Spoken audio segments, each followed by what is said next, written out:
কোনো নিঃসন্তান দম্পতি এসেছেন সন্তান লাভের আশায়।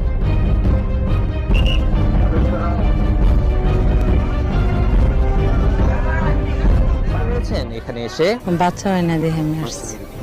কার থেকে শুনছেন যে এখানে চিকিৎসা হয়? মানুষের কাছে এরকম শুনতে শুনতে আসছে আর কি।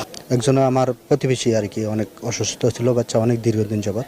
হ্যাঁ, এখন মনে করেন যে আগে তো একবারই অসুস্থ শোয়া অবস্থা ছিল, এখন বসতে পারে আর কি।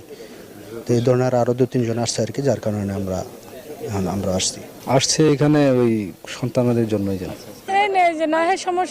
সমস্যা ভালো বেলা গাইছে। আমি ঠ্যাঙ্গার ব্যথা আর কোমরের ব্যথার জন্য প্রথমে আছি।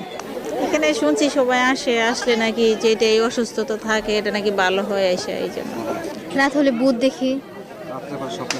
হ্যাঁ, কিভাবে আপনি জানেন কিভাবে এখানে চিকিৎসা হয়? আর আমাদের এলাকা থেকে অনেকে আসছে, সেজন্য তাদের কাছ থেকে